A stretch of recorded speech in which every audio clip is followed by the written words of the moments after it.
열왕기하 5장 8절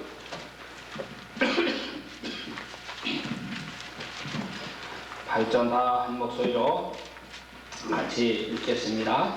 하나님의 사람 엘리사가 이스라엘 왕이 자기 옷을 찢었다 함을 듣고 왕에게 보내어 가되 왕이 어찌하여 옷을 찢었나이까? 그 사람을 내게로 오게 하소서. 저가 이스라엘 중에 선지자가 있는 줄을 알리이다.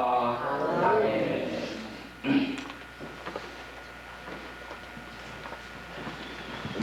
아람 나라의 나만 장군이 문둥병이 걸렸습니다.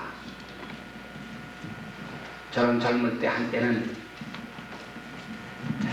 용맹스럽고 그래서 가장 이름을 떨치는 위대한 장군이었고, 그래서 나라를 구하고 적군들을 크게 파하고 참으로 영광스러웠던 사람이었습니다. 그러나 그만 문둥병이 들고 말았습니다. 왕이 저를 지극히 총애하고 그를 아껴주지만 왕이 한만 사랑해줘도 문둥병 걸리는 것은 어떻게 하지도 못했습니다. 돈도 많은 사람입니다. 그러나 돈이 한만 많아도 문둥병 걸려나면 인생은 비참합니다. 나만의 신세가 그 나만 얘기를 하고 있는 게 아니라 사실은 우리들 얘기하는 것입니다. 그렇다고 우리가 언제 나만 장군처럼 한번 유명해져 봤느냐 하면 사실 그렇지도 못하지만, 이 세상에서 유명하고 잘났다고 해봤자 말년은 나만처럼 문둥병 걸려서 사랑하는 자기 가족들과도 같이 살지를 못하고 격리되어서 저 산속에 어디 굴속에서나 이렇게 살다가 비참하게 죽어가는, 그게 바로 우리들의 모습이다 하는 것입니다. 저는 미국에서 가끔 이 다코마에 있는 양로원들을 가볼 수 있는 기회가 있지만 정말 수족을 제대로 쓰지 못하고 그렇게 지내는 불쌍한 노인네들이 얼마나 많은지 모릅니다.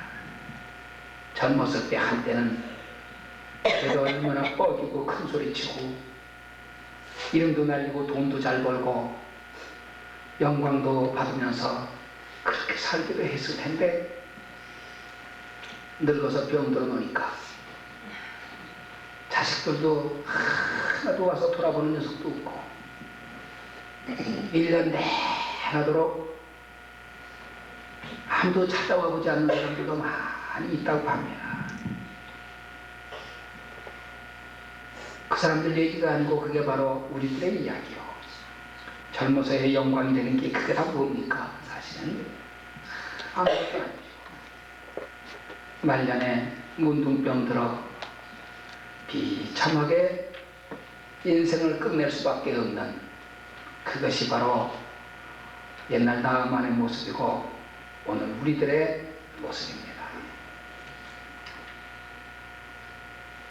그런데 저가 어떻게 자기 집에 포로로 잡아갔던 계집종의 말을 듣고 이스라엘 땅에 그래도 병고치로 찾아왔습니다.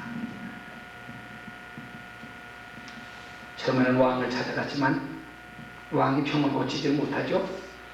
오히려 자기 옷을 찢으면서 내가 어찌 하나님과 돼 사람을 죽이고 살리고 할 수 있게, 내가 어찌 하나님과 돼 문둥병을 고칠 수가 있겠느냐.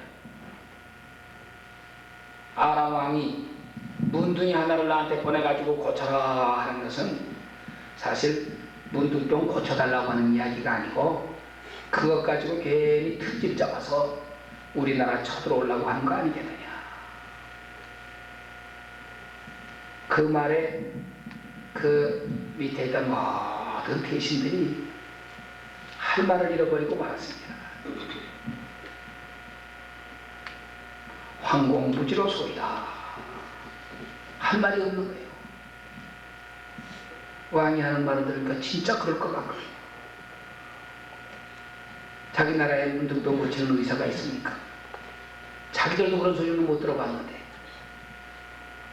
왜 문둥이 하나를 보내가지고 고치려고 합니까? 이건 틀림없이 전쟁을 일으키기 위해서 괜히 트집을 잡는 것이다. 그렇게밖에 해석이 안 된다는 말이죠. 그래서 왕이 옷을 찢었습니다. 큰 고민에 빠졌습니다. 왕이 편하고 좋은 거 아니고 왕은 별별 걸 다 걱정을 해야 되고 고민해야 되니 사실 그거 별로 좋은 것도 아닙니다. 모르니까 좋아하는 거지.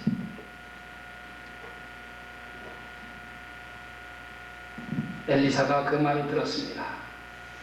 그리고는 사람을 왕에게 보냈습니다. 왕이여, 어찌하여 그런 일로 해서 옷을 찢었나이까? 그 사람을 내게로 보내십시오. 저가 이스라엘 중에 누가 있는 줄 알리이다? 선지자가 있는 줄을 알 것입니다.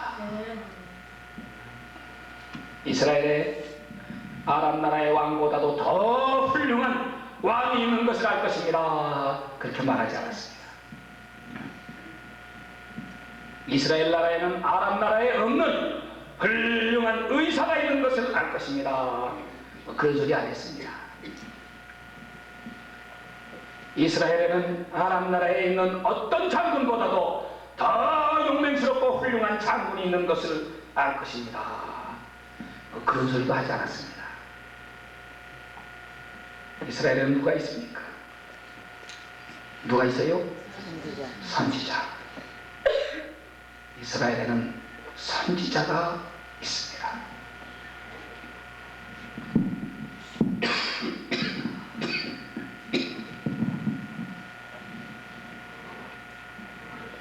우리나라에는 누가 있습니까? 미국 대통령보다 더 훌륭한 대통령도 있어야겠죠. 어려운 나라니까. 미국에 있는 어떤 장군보다도 더 훌륭한 장군도 있어야 하겠습니다. 미국 부자보다도 더 큰 부자도 있어야지 합니다. 미국에 있는 어떤 의사보다도 더 훌륭한 의사도 있어야지 합니다. 다 있어야죠. 많이 있으면 많이 있을수록 더 좋죠. 그러나 진짜로 누가 있어야 되겠는가? 사실 그가 뭐 왕이나 무슨 부자나 장군이나 의사나 사실은 별거 아니잖아요. 정말 있어야 될 사람은 바로 선지자다. 성경은 끊임없이 그거 가르쳐 줍니다. 선지자가 있어야 한다.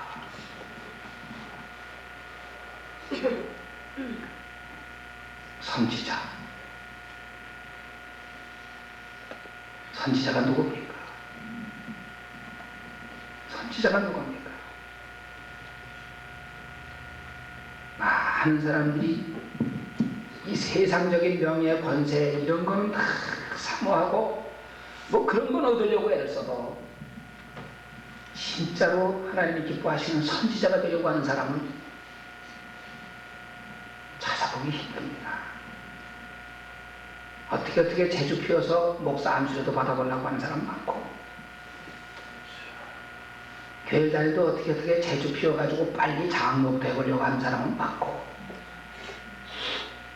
그런 사람 많고, 참 선지자가 되어야 되겠다. 그런 사람들 정말 찾아보기 어렵습니다. 하긴 뭐 선지자가 내가 되고 싶다고 해도 되는 건 아니죠. 그 욕심으로 되는 것도 아닌 거고, 인간 수단과 방법으로 되는 것도 아닌 거고. 그러나 이스라엘에는 선지자가 있었습니다. 하나님이 이스라엘을 세상에 택하시고 아직까지도 멸망시키지 않고 남겨놓으신 것은 이스라엘에 선지자가 있기 때문입니다. 또는 선지자가 있어야지 하기 때문인 것입니다. 그런데 우리가 성경에서 너무나 잘 알지만 이스라엘의 역사를 보면 이스라엘은 선지자를 잘 대접하고 영접하는 나라가 아니었습니다. 선지자가 나타났다 하면 어떻게 하든지 핍박하고 미워하고 배척하고 그리고 한 걸음 더 나가서는 죽였습니다. 선지자들만 수없이 많이 죽인 게 아니고 하나님의 외아들이 육신을 입고 그 땅에 찾아와 그들을 구원하려고 오셨는데도 그것도 알아보지 못하고 하나님의 아들 저들의 메시아까지도 죽이고 말았습니다. 그러면서도 지금까지도 또 메시아 기다리고 있다가 또 며칠 전 신문 보니까 어떤 영감님 하나가 돌아가셨는데 그 영감님 메시아를 매 기대하고 있었는데 그만 죽고 말았더라. 얼마나 멍청한 백성인지 몰라요. 제가 지난 2월달에 예루살렘에 갔었습니다. 가서 쭉 돌아보면서 참 정말 복을 못 받은 백성들이구나. 진짜로 망할 놈의 백성들이다.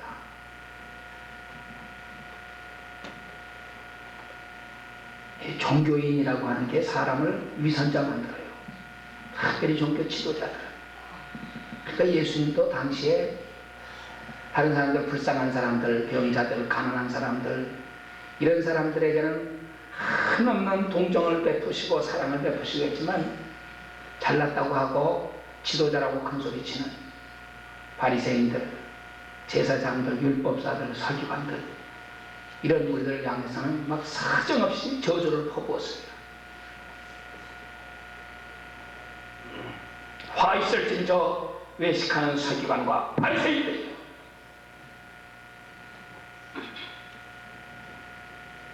옛날이나 지금이나 종교 지도자는 저주의 대상입니다.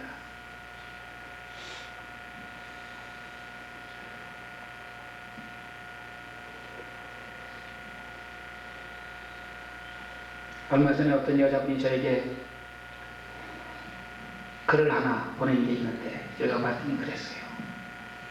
자기는 천주교 다니던 사람인데 천주교의 그 신부, 수녀 그런 사람 볼 때 너무나 훌륭하게 보여서 자기가 수녀가 되려고 그래서 대학교 다니다 말고 수녀원회를 들어갔대요. 거기서 얼마 동안 지내는 동안 자기는 너무나 마음의 상처를 많이 받았다고 그럽니다. 가봤더니 그 신부들의 사는 모습이 너무나 타락되어 있고 수녀라고 하는 사람들의 삶이 얼마나 부패했고 타락했는지 엄청난 쇼크를 받고 그럼 자기가 나왔다 그러더라고요. 겉모양은 그렇다 하고 거룩하게 사는데 속을 들여다봤더니 너무너무 썩었대요.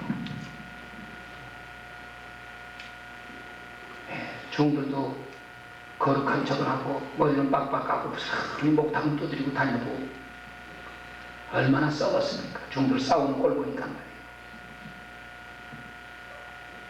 근데 남들 얘기가 아니고 사실 우리들 자신을 반성해야 되잖아요. 오늘날 우리 교회가 얼마나 부패했나.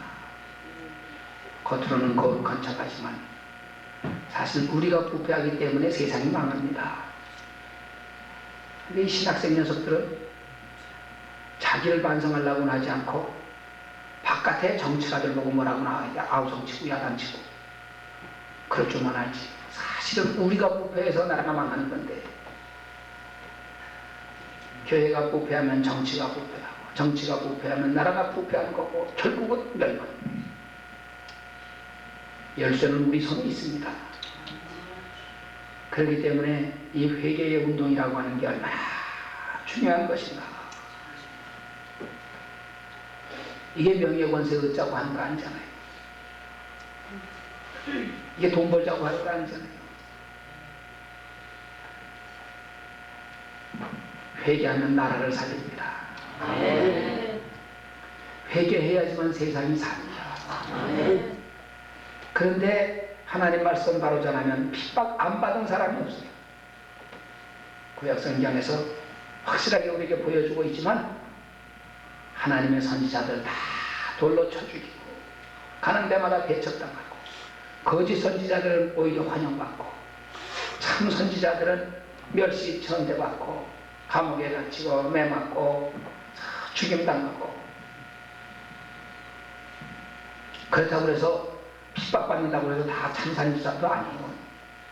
꼭 이단들이 그러더라고요. 자기들 핍박받는 것만 내세워가지고 이렇게 우리가 핍박 많이 받았으니 우리가 진짜라. 바르게 하고 핍박을 받아야지. 거짓되게 하면서 핍박받으면서 오히려 자기들이 옳다고 하면은 참 엄청나게 불행한 일이고 슬픈 일입니다. 자, 오늘 본문에서 우리가 간절히 사모하는 것은 하나님께서 우리 땅에도 선지자 보내주시기를 소원하는 마음 가지고 우리가 이 말씀을 듣고 또 기도해야지 하겠습니다. 그런 가운데 우리가 박무수 목사님 같은 분 이렇게 뵙게 됐대. 처음에는 잘 못 알아봤어도 또는 바깥 사람들 떠드는 소리만 듣고 처음에는 오해를 가지고 의심하는 마음을 가지고 이번에는 만나봤어도 정말 하나님 말씀을 이렇게 가득 채우게 마음에 간직하고 사는 사람이 세상에 어디가 있어요? 이렇게 하나님 말씀이 장절 하나 틀리지 않고 막 잘잘잘 쏟아져 나오는 사람이 세상에 어디가 있습니까? 인간이 하나요. 사람이 외워갖고 어떻게 하겠어요? 나도 안 외우라고 해도 안 외우어요. 잠깐 외우는데 잠깐 외우지만 조금 지나면 또 다 까먹지. 그게 어떻게 외워져요?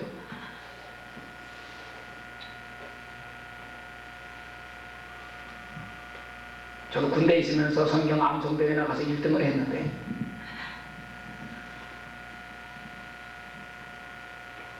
그러니까 뭐 막 잘잘잘잘 막 외웠죠.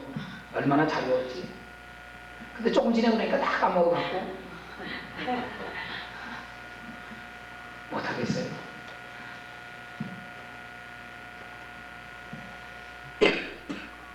이런 걸 보면서 야, 이건 사람의 힘으로 하는 게 아니다.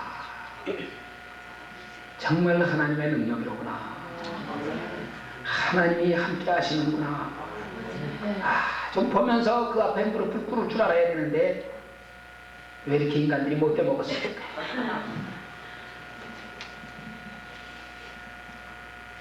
선지자가 필요합니다. 그래서 제가 기쁘고 감사하는 거예요. 이런 선지자들을 볼 때 하나님께서 우리 한국을 사랑하시고 정말 훌륭한 분들 많이 보내주셨습니다. 그리고 곳곳에 숨겨놓으시고 또 언젠가는 크게 쓰시겠죠? 또 우리가 다 그래서 이렇게 모여들었습니다. 그런 일꾼들 되자고. 그래서 우리가 선지자가 돼야 되겠는데 과연 선지자는 어떤 사람이냐? 오늘 본문 말씀 통해서 크게 세 가지로 이렇게 살펴볼 수가 있겠습니다.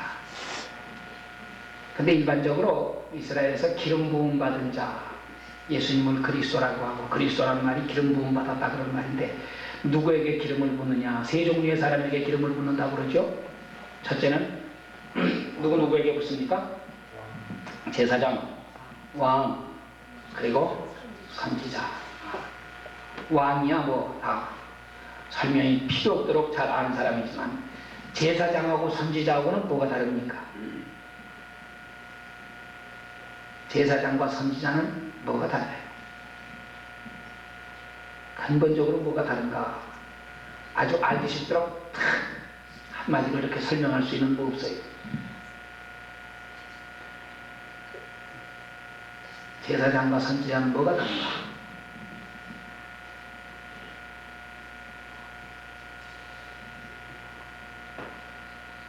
구별이 잘 돼야죠. 그래야지 선지자가 되자 그러고 선지자가 뭔지 알아야 되는 거지.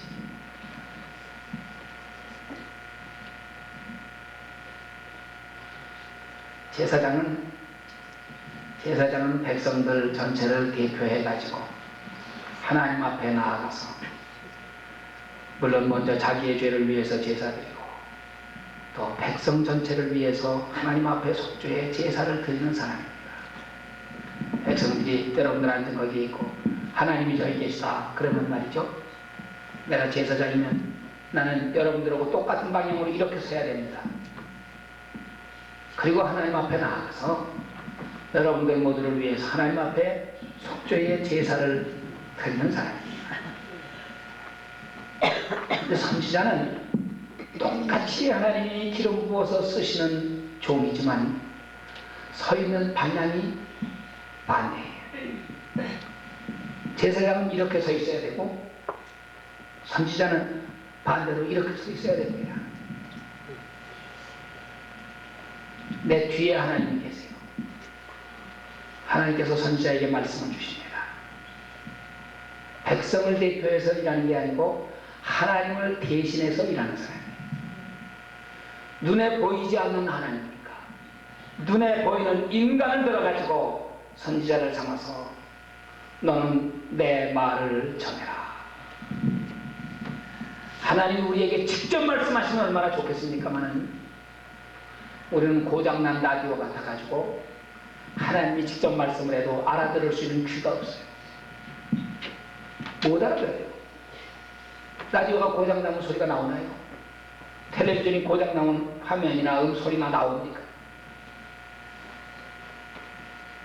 하나님께서 많은 사람 가운데 한 사람, 본래는 그 사람도 고장났던 사람이지만 고장난 거 고쳐가지고 고장 안 난 라디오를 만드시고 고장 안 난 텔레비전 만들어가지고 그 사람은 틀기만 하면 방송이 나오도록 만들어놨어요. 그 사람이 선지자란 말이죠. 그래서 선지자는 백성들을 향해서 섭니다. 하나님은 뒤에 계시고 하나님을 대신해서 백성을 향해서 가지고 너희는 하나님의 말씀을 들을지어다 이렇게 선포하는 사람이 선지자란 말씀입니다. 그의 마음에 그의 입에 하나님의 말씀이 있습니다. 그는 하나님과 끊임없이 교통하고 하나님의 음성을 듣는 사람입니다. 그러니까 백성들이 하나님의 음성을 듣지 못하는 사람들이 볼 때는 그 이상하다. 나는 안 들리는데 저 사람은 하나님의 음성이 들린다고 하는고. 박무수 목사님 비판하는 사람이 그랬더니 무슨 직통 게시파다 어쩌고 그러더라고요. 하나님의 음성을 들어봤어야지 알지.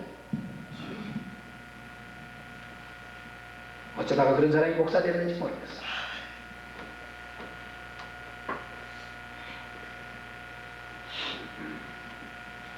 자기가 못 들어봤으면 듣는 사람은 인정이라도 해줘야 될 거 아니에요. 성경을 제대로 한 번만이라도 읽었어도 성경에 나오는 위대한 인물들이 전부 하나님의 음성을 듣고 그리고 살았던 사람들인데 하나님의 음성 듣는 거를 왜 비판해요? 하나님의 음성을 못 들어야지 정통이고 하나님의 음성 들으면 이단입니까?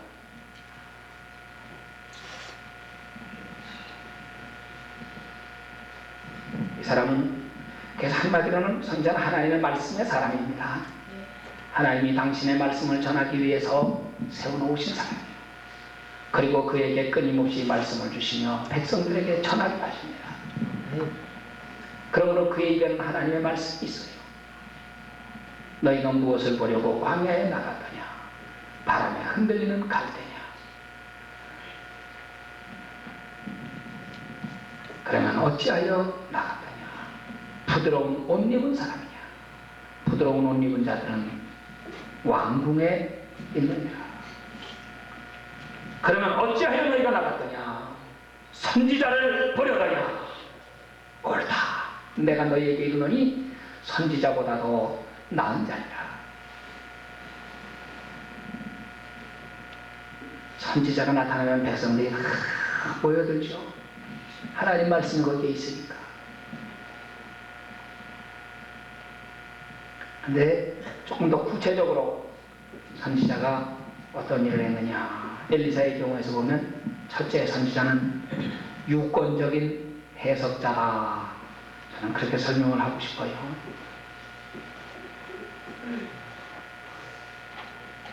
무엇을 해석하느냐? 첫째, 성경을 해석해야 합니다. 성경을 해석해야 됩니다. 선지자가 성경 해석하는 거예요. 신학자가 성경을 해석하는 게 아닙니다. 성경 해석해야 되겠다고 히브리어를 잘 알아야 되고 헬라어를 잘 알아야 되고 역사적으로 어떻게 해석을 해왔는지 해석하게 방법을 알아야 되겠고 유명한 신학자들의 주석책을 다 읽어야 되겠고 많이 알긴 알아야 되지만 그것 가지고 해석하는 게 아니고 성경은 본래 성령의 영감을 받아서 기록된 책이기에 인간의 학문 한만 해봐야 그거 가지고 성경 해석이 바로 되는 게 아닙니다. 성경을 바로 해석하려면 그러니까 뭘 받아야 되는 거예요? 성령 받아야 되는 거예요. 성령을 받아야 돼요. 기록하던 사람이 받았던 그 성령, 해석하는 사람도 그 성령 받아가지고 해석해야지 해석이 바로 됩니다. 그러니까 우리가 성령 받자고 하는 거죠. 성령 충만히 받으면 말씀을 읽을 때 깨달음이 오잖아요. 척척척척 연결이 되고 해석이 되잖아요. 성령 없으면 암만 그럴듯하게 해석한 것 같아도 그건 거짓말이고 그럴듯한 것일수록 위험한 것입니다. 잘못된 거니까.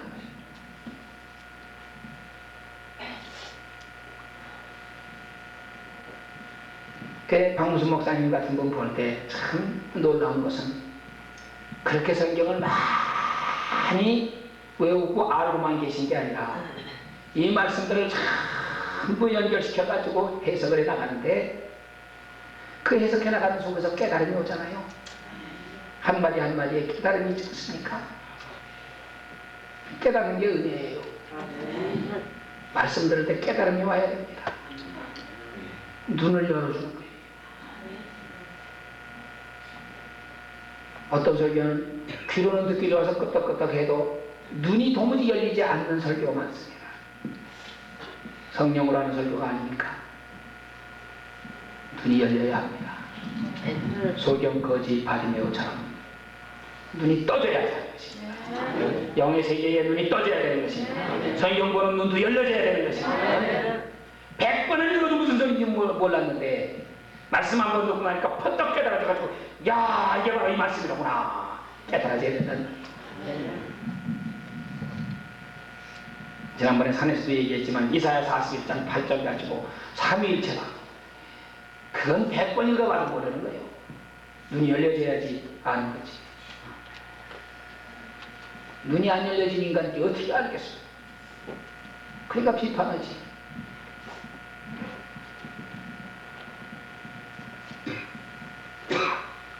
성경 보는 눈이 열려져야 됩니다. 말씀이 전부 연결되면서 해석이 되었잖아요. 선지자가 하는 일입니다. 두 번째 선지자는 역사를 해석합니다.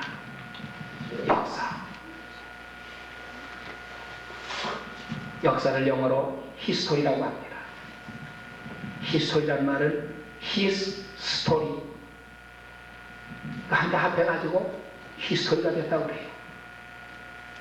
그분의 이야기입니다. 어느 분의 이야기입니까? 하나님의 이야기. 역사는 하나님의 이야기입니다. 역사를 보면 하나님의 손길을 보는 것입니다.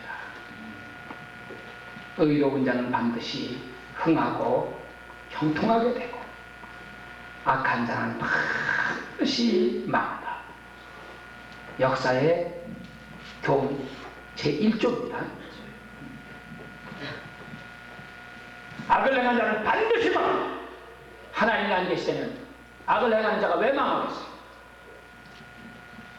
안 믿는 자들도 그건 다 알아요. 국민학교부터 역사를 배워서 아니까. 나라가 부패해지면 반드시 망한다. 사람이 교만해지면 반드시 망한다. 역사가 다 가르쳐주는데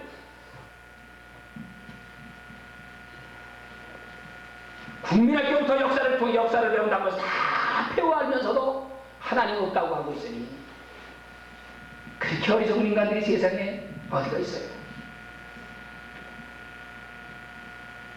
그러나 역사를 보면 하나님의 손길을 볼 수가 있습니다. 망하고 흥하고만이 아니라. 그래 박 목사님 경우는 그저 성경만 해석하고 그러시는 게 아니라 사실 우리의 개개인이 지나온 역사, 내가 지금 현재 처해 있는 형편, 이것이 어떻게 돼서 이렇게 되었는가, 이런 것을 성경 말씀을 가지고 전부 깨닫게 해주시니까 성경을 해석해 주는 게 되고 동시에 역사를 해석해 주는 게 되고 되잖아요. 그런데 오늘 본문에 열왕기하 5장에 큰 사건이 하나 생겼습니다. 역사적인 사건이 하나 생겼습니다. 무슨 사건이죠? 아람 나라의 나아만 장군이 이스라엘 나라를 방문한다. 역사적인 사건이에요. 카터 대통령이 김일성이 만나러 갔다. 아마 그런 것보다는 좀 못하는지 몰라도 여하간 이건 굉장히 쇼킹한 사건인 것입니다. 와서 이스라엘의 왕을 만났습니다. 왕의 친서를 전달합니다.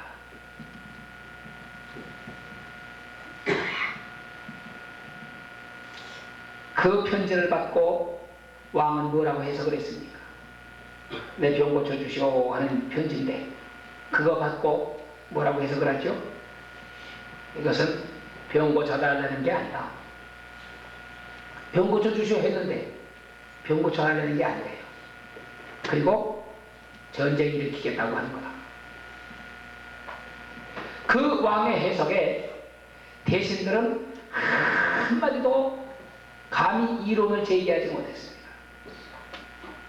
황공부지로 소이다. 할 말이 없는 거예요. 근데 그 해석은 바른 겁니까? 잘못된 겁니까? 잘못했죠. 왕의 해석이 바른 거 아닙니다.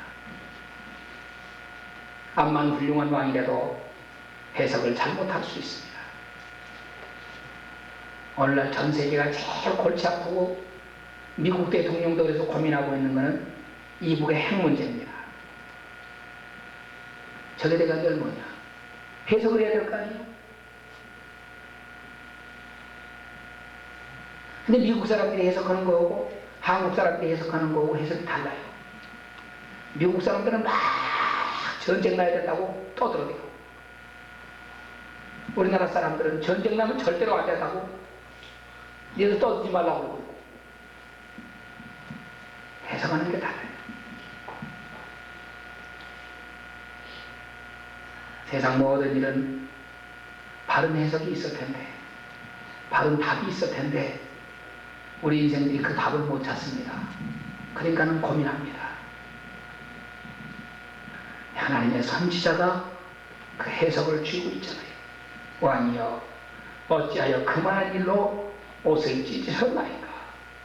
그 사람을 내게로 보내십시오. 이스라엘 중에 선지자가 있는 줄을 저가 알 것입니다. 문제도 안 되는 거예요. 여기까지 가. 얼마나 속 시원합니까? 그런 선지자가 좀 있어야지. 지금도 누군가 나타나서 이북의 핵 문제, 그 자식은 무엇을 그런 걸 가지고 세상이 다 떠듭니까? 그다 나한테 맡기셔. 내가 다 해결하고 오겠습니다. 좀 시원하게 이렇게 하는 사람 하나 있으면 얼마나 좋겠어.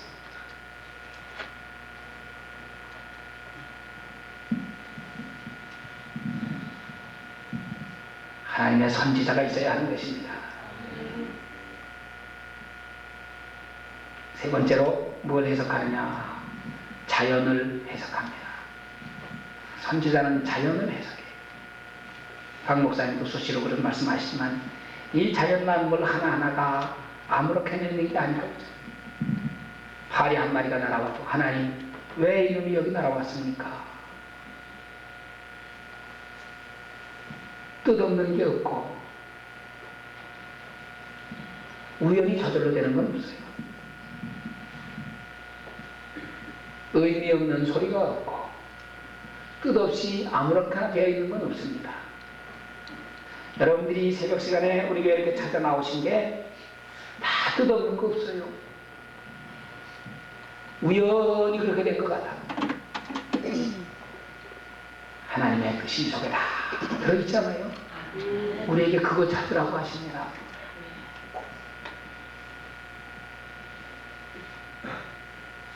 우리가 미국에 이민 온 것 어떻게 우연히 온 겁니까? 저는 이번에 우리 낮 시간 2번이지만 청소년 집회 하시면서 박 목사님이 그 설교하신 말씀 아마 영어로 이렇게 또 통역도 해야 되고 그러니까 사실은 같은 말을 자꾸 반복하게 되고 부분적으로는 통역이 조금 좀 그대로 의미가 전달되지 않고 그러는 조금 아쉬움이 있는 것 같아서 제가 오늘 우리 교회 예배를 미국 분들하고 그냥 같이 통역을 하면서 이렇게 예배를 드릴까 그러고 생각을 하다가 미국 분들에게 조금 나을지 몰라도 우리들한테는 사실 조금 손해겠다. 그냥 우리말로 순수하게 들어야지 훨씬 더 은혜의 전달이 제대로 되겠어요. 그러긴 했습니다만은 이번 정말 그 청소년 집회의 메시지 핵심은 너무너무 귀합니다. 동방의 독수리가 미국의 독수리를 살리자. 우리는 이 사명을 가지고 이 사명을 가지고 태어났다. 놀라운 얘기고 귀한 얘기입니다. 당신들 속에 있는 열등의식이 당신들의 인생을 불행하게 만들고 당신의 자녀들을 불행하게 만든다. 열등의식 버려라. 그거 회개해라.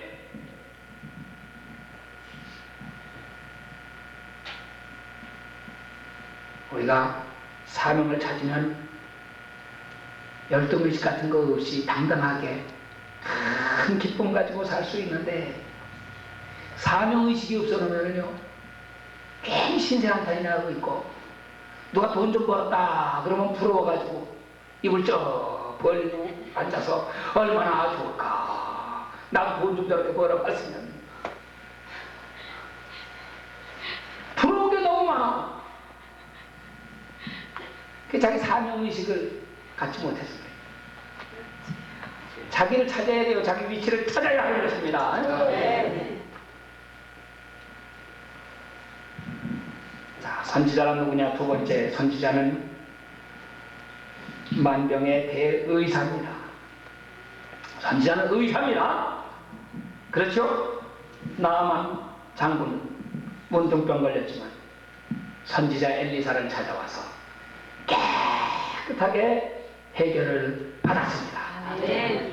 우리 집회에도 많은 영자들이 찾아왔습니다. 우리가 소원하고 바라기는 한 사람도 못 고치는 사람 없이 다 고쳐받아서 돌아가게 되기를 바랍니다. 성경에 보면 예수님이 병자를 다 고쳐주신 건 아니더라고요. 베데스다 연못에도 가보면 그 불쌍한 환자들이 그렇게 많은데 이 아이는 그냥 싹 다 고쳐주시지. 그게 안 고쳐주셨더라고요. 38년 된 안진병이 된 병자 하나만 고쳐주신 것 같아요. 글쎄 그 외에 더 고쳐주셨는지는 몰라도 장님들이 아니면 많아도 다 장님들 고쳐주신 게 아니고 정말 예수님 앞에 찾아와서 막 애걸을 하며 안타깝게 매달리며 이런 사람들 고쳐주셨지. 예수님이 능력이 없어서가 아닙니다. 좋은 것은 좋은 것인 만큼 사모하는 사람에게 주는 거지 아무거나 막 쌍으로 나눠주는 건 아니고 하나님의 은혜 받겠다고 와서 앉아있기만 하면 저절로 큰 은혜를 받고 못 받아가는 거 아닙니다. 첫째는 회개해야 되고 사모해야 되고 그렇잖아요. 나는 열심히 가봐서도 병이 낫지를 않고 자기한테 문제가 있죠. 회개하라면 회개하고 해야 돼. 지난 목요일날 새벽 시간에 제가 목사님들 그 모임 우리 집회에서 그랬습니다. 가실 때 좀 간증 수고스러우시겠지만 하나씩 써달라고. 또 강사님도 그걸 놓고 얼마나 누누이 강조했습니다. 순종해야지 복받는다고. 근데 이제까지 저한테 들어온 건 늑장밖에 없어요.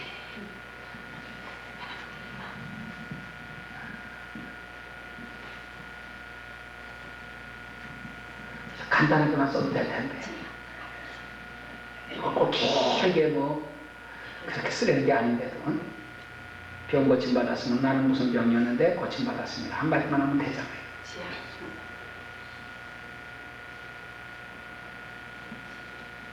참, 그 순종이 그렇게 어려워요.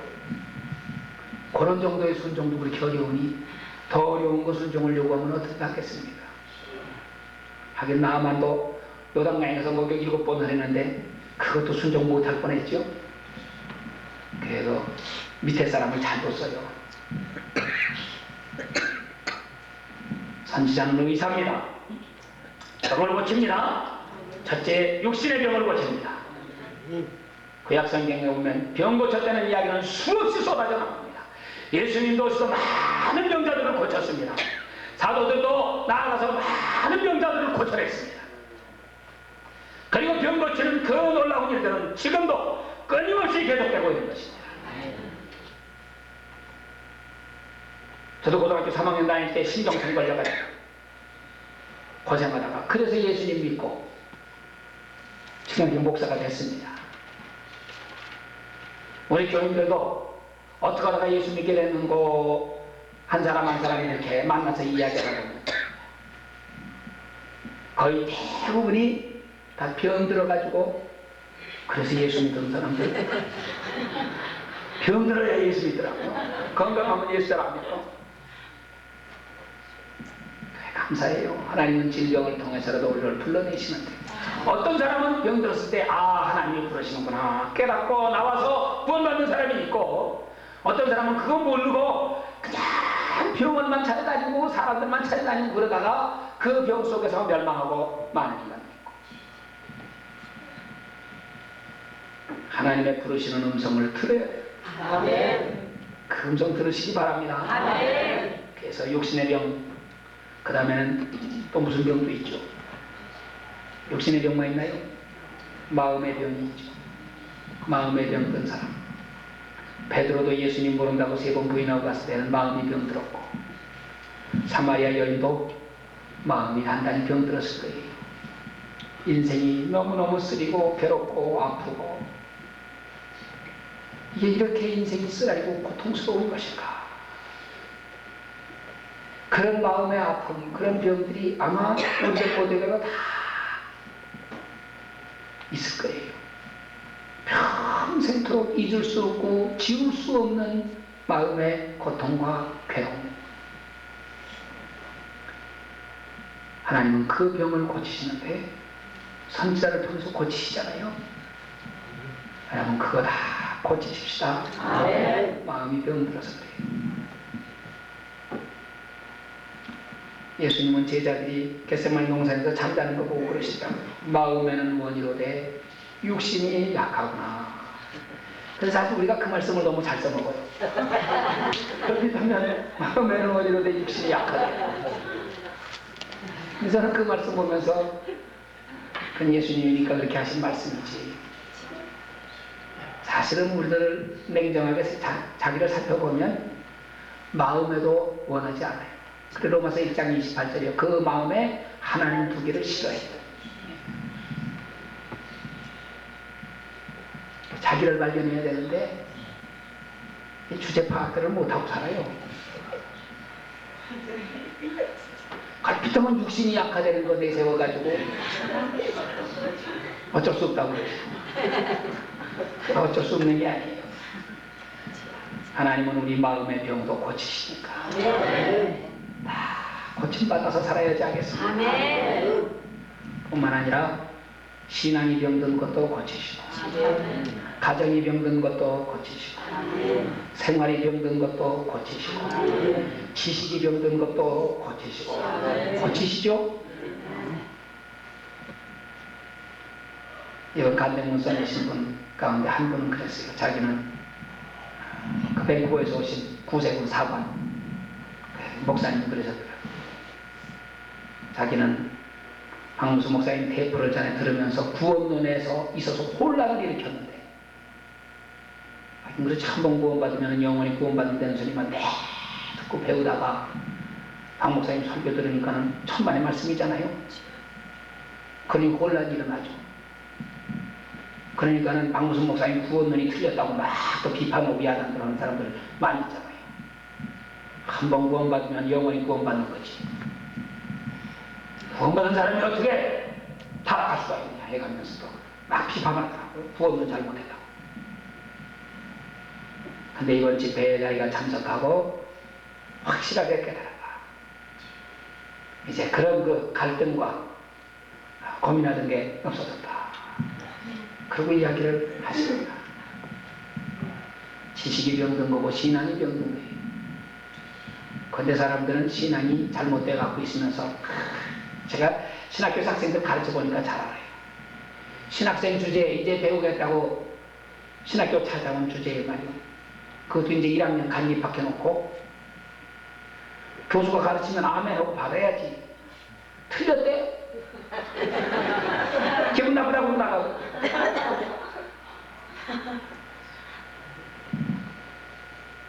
자기가 알면 얼마나 안다고 그래.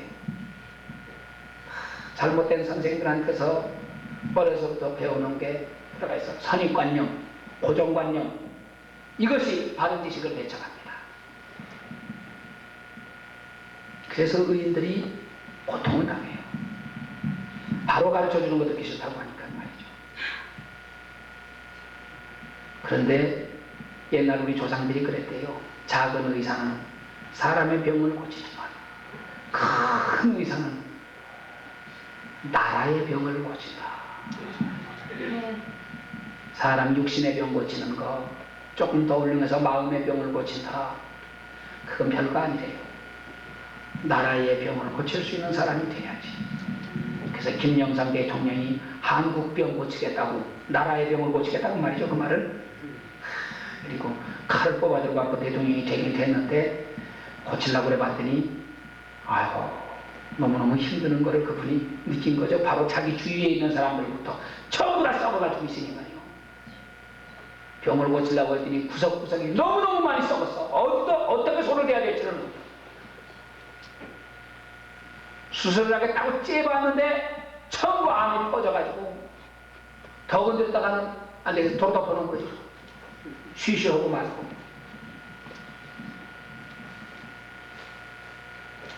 우리가 이렇게 중병이 들었습니다. 우리나라가 보통 병들이 아니고 이 미국이 얼마나 중병이 들어있습니까? 예전에는 미국이 이런 나라가 아니었는데. 그러기에 우리 한 사람이라도 좀 좋은 의사가 되어야 하지 않겠습니까? 네. 미국 살리자.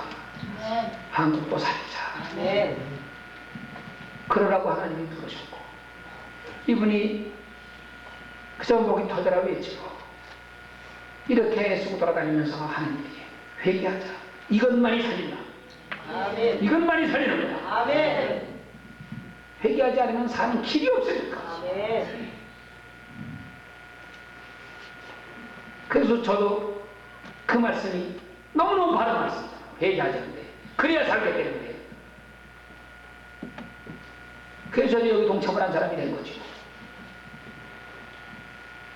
다코마도 회개해야지 살겠다. 아멘. 이 서북미 쪽도 이 회개운동이 일어나야지만 살겠다. 아멘. 캘리포니아, 샌프란시스코 쪽에 자꾸 지진도 나오고 그런다고 해서 일루들 여기 오면 좀 살기 좋은가 그러고 많이 몰려오지만 여기도 마운트 레이니어, 마운트 세인 헬렌스 화산 터지는데 여기도 언제 지진 날지 모른다고 그러잖아요. 이 I5 이쪽으로는 그 지진대라고 그래요. 전부 태평양 연안에 언제 지진 날지 모릅니다. 고치면 되는데. 마지막 세 번째로 선지자는 누구냐? 선지자는 이스라엘의 국방입니다. 이스라엘의 국방이라. 선지자가 있으므로 나라가 튼튼합니다. 적군이 쳐들어오지를 못합니다. 솔로몬 왕 때는 이스라엘 나라가 부귀 영화가 극에 달했어도 전쟁이 없었습니다. 남이 잘 산다 그러면 도둑놈 있는 거고 전쟁 나는 게 당연한 건데, 왕이 하나님 말씀을 붙잡고 함께 사는 동안에 선지자의 자리에 서 있으면 나라가 튼튼해요. 하나님 말씀 버리면 전쟁 납니다. 엘리사의 선생님이 누구죠? 엘리야.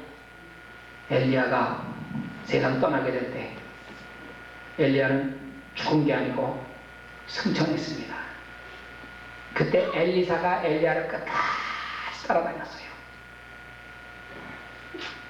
드디어 엘리야가 승천할 때가 됐습니다. 제가 회의바람과 함께 이렇게 불말과 불병거를 타고 이렇게 승천합니다.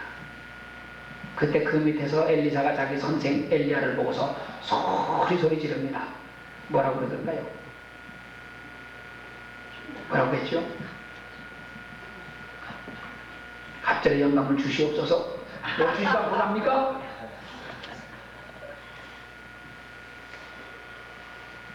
열왕기하 2장 찾아보셔야지. 12절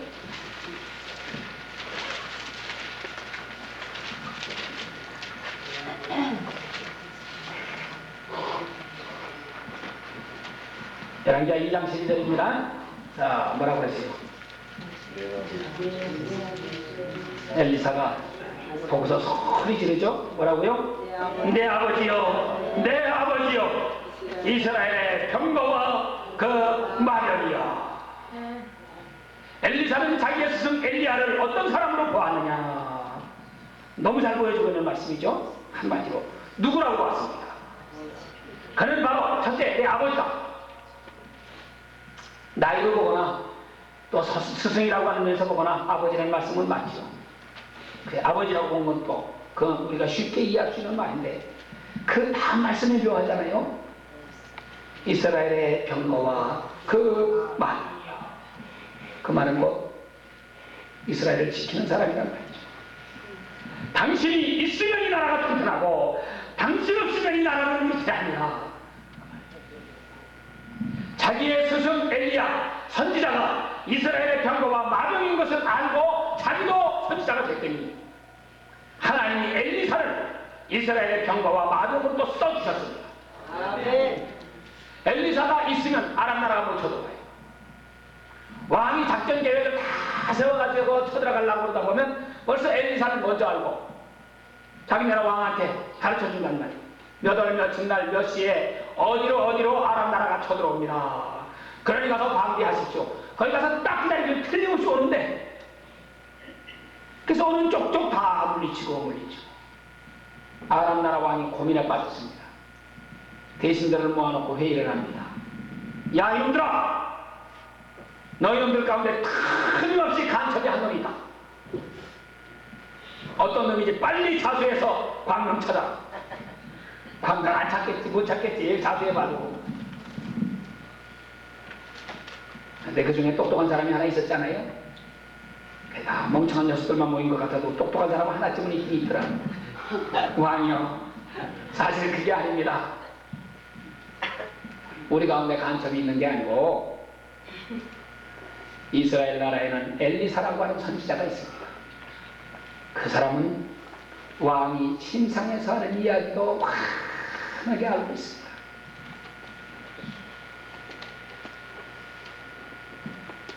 그러니까 나라를 지키죠. 세월이 많이 흘렀습니다. 이번엔 엘리사가 나이가 많아져 가지고 죽을 때가 됐습니다. 이 선지자가 죽을 때가 됐다 하는 말을 듣고 왕이 직접 문병을 갑니다. 그래서 엘리사를 붙잡고 막 울면서 이야기합니다. 뭐라고 했나요? 찾아봐야지 또 그 13장 14절 엘리사가 죽을 병이 들매 이스라엘 왕 요아스가 저에게로 내려가서 그 얼굴에 눈물을 흘리며 가로되 뭐라고요? 내 아버지여, 내 아버지여, 이스라엘의 병거와 마련이여. 어디서 듣던 소리죠? 어디서 듣던 소리죠? 어디서 들었어요?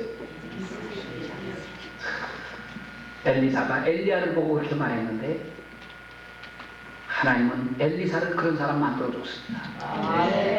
왕이 그렇게 얘기하잖아요. 그러니까 내가 선지자를 누구라고 하느냐. 그래서 내가 선지자 되고 하나님이 꼭 나를 그렇게 만들어 놔요.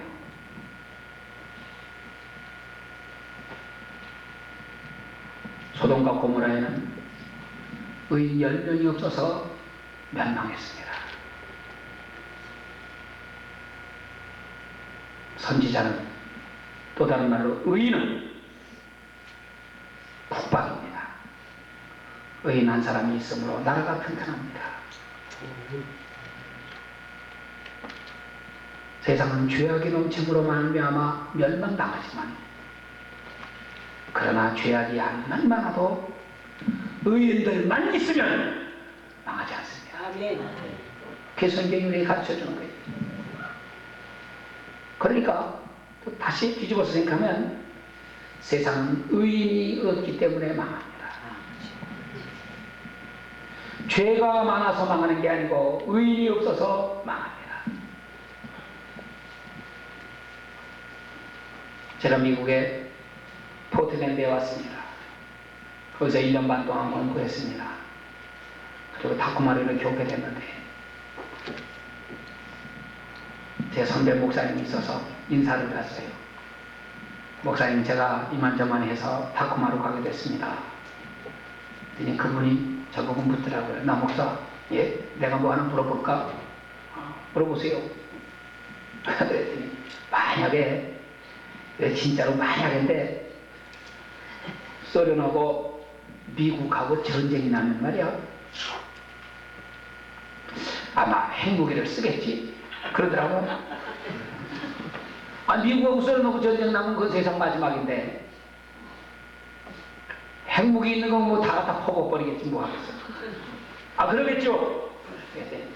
그러면 미국도 소련에다가 핵폭탄 터뜨리겠지만 소련도 미국에다가 핵폭탄 터뜨리지 않겠는 얘기야. 그건 물론이지.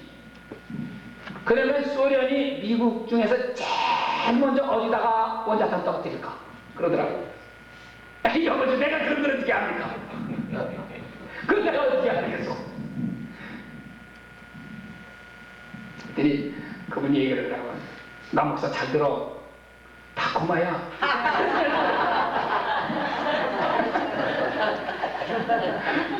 다코마에 원자탄 제일 먼저 떨어지네.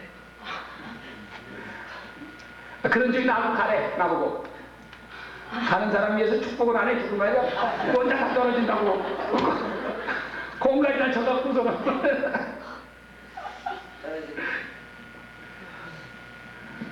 근데 왜 그런 소리 하는지도 몰랐어요. 나는 뭣도 모르고 왔는데 왔더니 바로 그 오던 해에 83년도 그때 3월달 막 그럴 때 여기 다코마 뉴스 텔레비전지에 어글리 코리언들 5회 연속으로 신문에 특집을 냈습니다.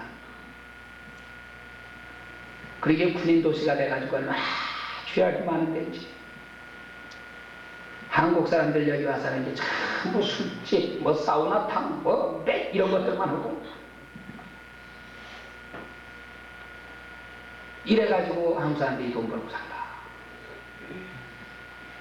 하여튼 제가 여기 왔더니 저를 만나는 사람마다 저에게 막 겁을 주는데 목사님 저녁에 6시 넘으면 절대로 바깥에 나가지 마십시오. 여기는 한국 갱단이 2개가 있어가지고 젊은 애들로 한 패가 있고 조금 나이 든 녀석들로 한 패가 있고 막 총질을 하고 쏘고 저 어디 어느 동네 가면은 밤중에도 총소리가 막 나고 야단 납니다.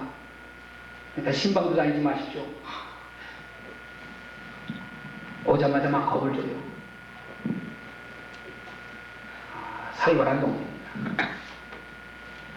그러니까 해마다 전국에서 제일 살기 좋은 곳 그래서 뽑힐 때 시애틀, 올림피아, 브레몰턴 이 세 동네는 뽑히는데 그 한가운데 들어있는 노른자 위에 타쿠마는 꼭 빼놓더라고요. 그럼 보험료도 자동차 보험료도 이 동네가 제일 비싸고 사고가 많이 난다.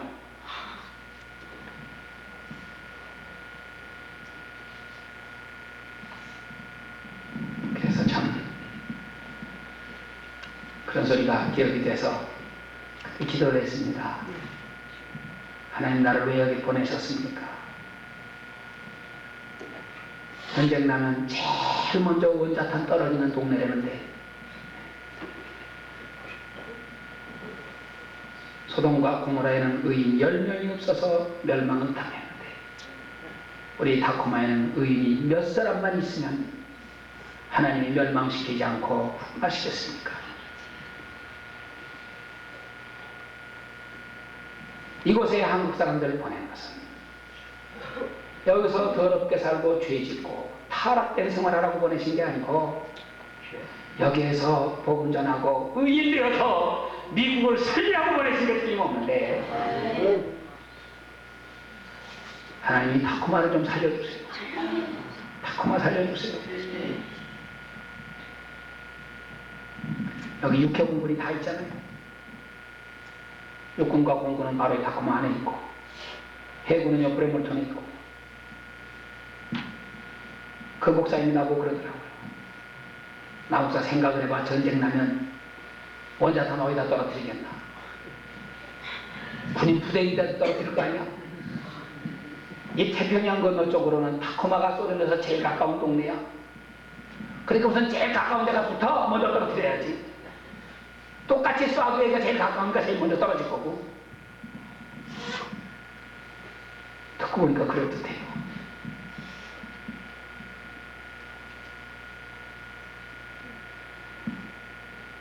근데 세월이 지나면서 보니까 우리 한국 교회들도 많이 부흥이 되고 근데도 다코마에 그렇게 살벌하던 분위기도 좀 가셔진 것 같고 조금 나아진 것 같아서 야 그래도 원자탄은 안 맞게 생겼다. 그렇게 소리 또 폭삭 망했다 그러고 그러긴 하지만 그렇다고 해서 우리가 안심할 수 있는 것은 아닙니다. 의인들이 일어나야 합니다. 다코마만이 아니라 어느 동네고 간에 의인들이 있으면 튼튼하고 의인들이 없으면 멸망합니다. 하나님께서 우리들을 왜 이렇게 불러 모으시고 이 은혜를 받게 하십니까? 의인되라고 하시는 거죠. 너희는 말씀 받아서 의로운 사람이라 죄를 철저히 회개하고 하나님 앞에 깨끗한 사람이라 의로운 사람이라 너희가 의로워지면 하나님께서 우리를 써주신다고 했습니다. 깨끗한 그릇 되어 써주시는 거니까 마지막 때에 하나님께 쓰임받기 바랍니다. 하나님께서 우리를 써주셔야 합니다. 세상은 점점 악해져가고 우리가 은혜 받을 수 있는 기회가 항상 있는 건 아닙니다. 좋은 기회 주셨을 때에 이때 우리가 은혜 충분히 받아야지. 7년, 9년 후에 7년, 6년이 왔습니다. 흉년될 때 생각나면 해마다 흉년이겠지 뭐. 그런 끔찍한 흉년이 올 것이라고 감히 상상이나 됩니까? 사람들이 말하기를 말세에 7년 대환란이 있다고 해요. 물론 저는 글자 그대로는 믿지는 않습니다만 그러나 대환란이 있다는 사실만큼은 분명해요. 예수님이 말씀하셨습니다.